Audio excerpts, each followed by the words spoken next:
Hello tout le monde, j'espère que vous allez bien. Je vous retrouve pour une nouvelle vidéo qui va être une foire aux questions à l'ancienne. Déjà, je ne pouvais pas commencer cette vidéo sans vous dire un grand merci pour l'accueil que vous avez fait à mon retour sur YouTube qui était totalement non prévu, qui était spontané, qui sortait vraiment de nulle part. J'ai eu vraiment des commentaires adorables, aussi bien sous la vidéo que sur Insta, etc. Donc je voulais vraiment vous remercier pour ça, ça m'a fait trop plaisir.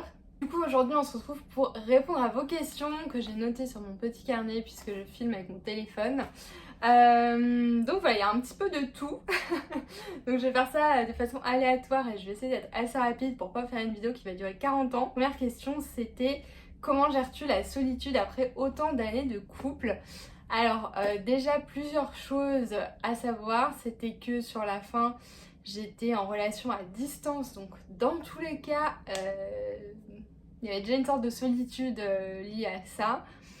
Et on va dire que le plus difficile pour moi, enfin pas le plus dur, mais un truc où vraiment je me suis dit ouais, ça me manque quand même, c'était de ne plus avoir de bonjour le matin et de bonne nuit le soir. Ouais, qu'il n'y ait plus personne qui pense à toi en se levant et en se couchant. Ça a vraiment était compliqué, on va dire. Ça paraît totalement cucu, mais c'était vraiment un détail, on va dire, mais qui avait beaucoup d'importance. Et par contre, de la solitude, ce qui est cool, c'est que tu apprends à revivre pour toi et sans aucune contrainte, dans le sens où tu n'as plus à attendre la personne avec qui tu étais.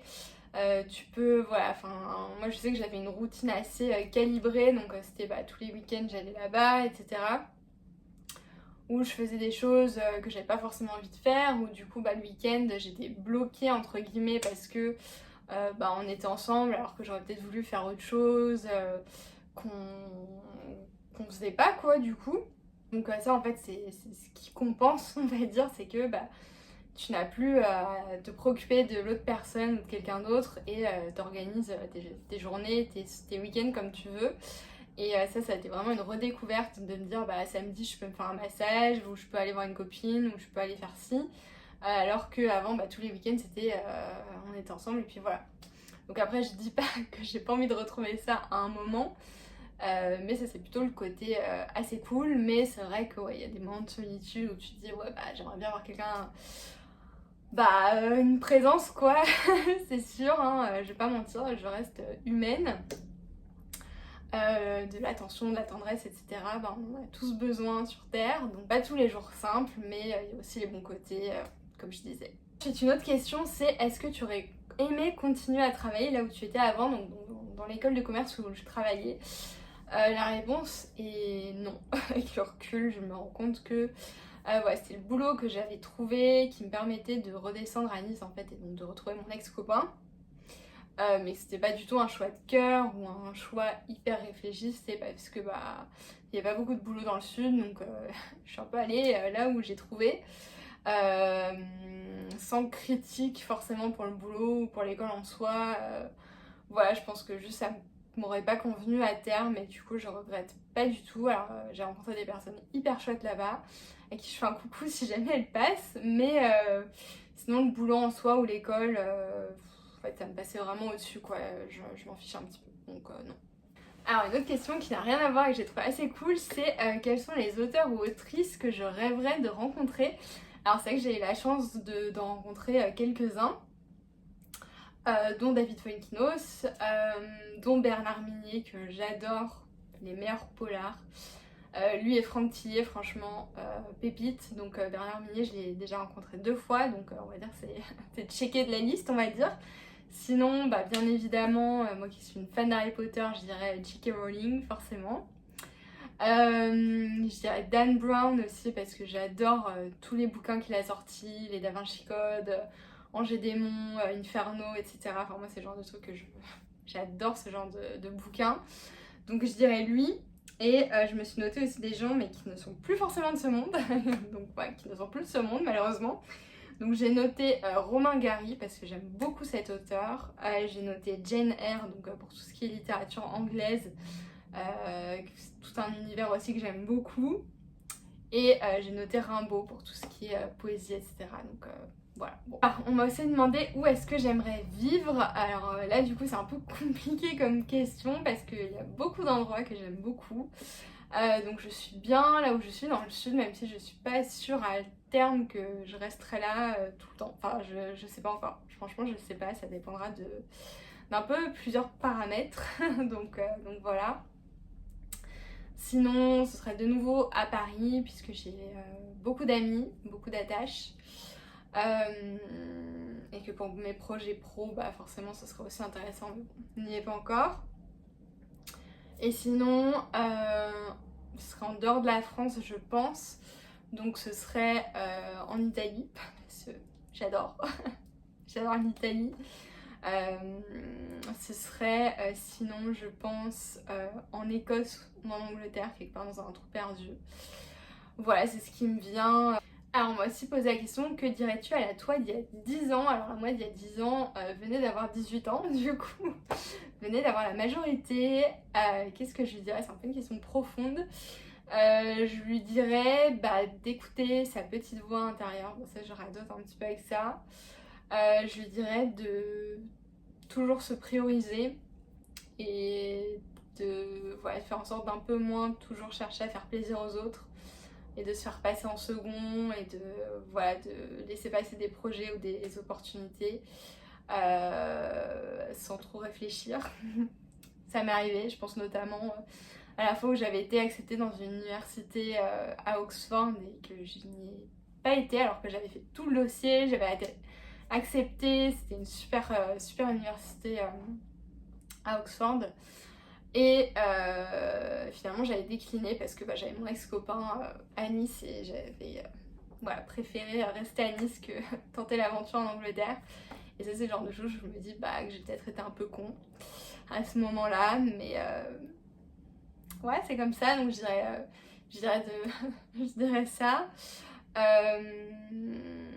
Qu'il va lui arriver plein de choses, qu'elle va faire des voyages de fou, qu'elle va rencontrer des personnes incroyables. Qu'elle peut avoir confiance en elle, même si elle galère, c'est encore le cas. Voilà. Alors, on m'a demandé ce que je lis en ce moment, donc je vous ai juste sorti 2 livres, je vais essayer d'aller hyper rapidement. Mais j'ai lu celui-ci, donc de John Kalman Stephenson, auteur apparemment très connu islandais. Donc c'est Lumière d'été, puis vient la nuit, donc c'est un petit... Voilà, il n'est pas très grand. Mais j'ai un peu galéré à lire, je vais pas vous mentir, ça n'a pas été la lecture la plus kiffante de l'année, mais par contre ça m'a fait découvrir un type d'écriture différent, et pour ça c'est hyper cool des fois de pas toujours lire la même chose et tout, donc voilà. Et là je viens de commencer celui-ci, donc La vallée des oranges de Béatrice Courteau, donc qui a gagné le prix du livre romantique et qui a l'air vraiment hyper chouette, qui se déroule entre deux époques, donc 2016 à Marseille et 1935 à Majorque. Et voilà, bon, j'ai lu un chapitre à peine, hein, donc je peux pas trop encore vous faire de retour, mais voilà ce que j'ai en ce moment. On m'a demandé si je me voyais faire un job dans l'immobilier, donc parce que bon, vous avez vu que je gère la com de l'agence où ma mère travaille, donc je vois un petit peu depuis longtemps, en fait même avant, hein, le quotidien des agents immobiliers, des gens qui posent dans ça. Et c'est vrai que j'ai l'impression que c'est un peu le métier fourre-tout où quand les gens ne savent plus quoi faire, ils se reconvertissent ou ils font de l'immobilier en pensant que c'est hyper simple. Enfin, je sais pas si je suis la seule à avoir l'impression que tout le monde veut faire ça, alors qu'en fait c'est vraiment pas évident. Donc je vous conseille, si c'est votre cas, de réfléchir un petit peu avant parce que c'est vraiment un métier... C'est un métier de requin et c'est vraiment pas simple de gagner sa croûte avec l'immobilier, surtout en ce moment j'ai l'impression. Donc non, je ne pense pas à un futur job dans l'immobilier, mais après pourquoi pas. Et enfin la dernière question, on m'a demandé comment je gérais la pression sociale du fait que je sois en pause, le temps de trouver ma voie professionnelle, etc. Je dirais que c'est pas tous les jours évident parce que en fait la pression je me la mets beaucoup aussi toute seule, il n'y a pas que les autres qui me la mettent. C'est beaucoup du perso, voilà, parce qu'en plus là, je l'avais dit un peu à tout le monde, oui, je me laisse l'été pour voir. En plus,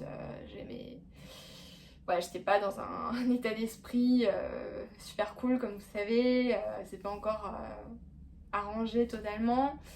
Donc je m'étais dit, bah, je laisse passer l'été, puis à la rentrée on verra, ça commence à se remettre et tout et tout. Mais je suis pas trop plus avancée, hein, je vais être totalement honnête. Donc là j'ai commencé un coaching professionnel, un peu d'orientation à orientation. J'ai fait qu'une séance, donc c'est beaucoup trop tôt pour dire ce que ça va donner, mais ça tend, j'ai l'impression, à m'orienter plus vers tout ce qui est social ou artistique. Donc on verra. On verra, soit ça, soit d'auto-entrepreneuriat, je ne sais pas trop. Franchement, c'est encore le flou. Mais disons que c'est vrai que bah, ça met une sorte de pression parce que bah voilà, j'ai l'âge que j'ai plus de boulot stable, j'ai plus de chéri, je vis chez ma mère, donc ça c'est pas rien non plus. Donc c'est vrai que voilà, normalement, qu'est-ce que la normalité encore une fois, mais bon, à mon âge, on n'est pas forcément dans ce type de situation, donc c'est vrai que, ben, ouais, typiquement j'étais à un dîner l'autre jour où tout le monde se dit ah bah ton boulot en ce moment, ça se passe comment, ah c'est quoi vos projets en ce moment avec ton compagnon, ta compagne, machin, et moi j'étais en bout de table et j'étais un peu genre, tu te sens un peu exclu de la conversation quoi, parce que bah t'as pas grand chose à dire sur ni le pro ni sur le perso, donc ce genre de moment c'est un petit peu difficile. En plus tu sens que les gens sont au courant de ta situation mais du coup n'osent pas trop t'en parler, donc ça rajoute une petite couche de malaise en plus. Donc ouais, c'est pas évident à gérer clairement. Moi j'essaie de me dire ouais, que c'est juste une phase de vie, que ça va passer, que c'est pas éternel non plus, mais ouais, clairement pas évident. Donc j'essaie juste voilà, de répondre comme je peux, de pas trop mettre la pression, d'essayer d'être claire aussi avec les gens de mon entourage qui seraient un petit peu poussifs ou un petit peu bon t'en es où, est-ce que tu vois des gens, est-ce que tu as rencontré quelqu'un, est-ce que tu as commencé à postuler, enfin voilà, ce genre de questions. J'ai envie de leur dire juste laissez-moi le temps en fait.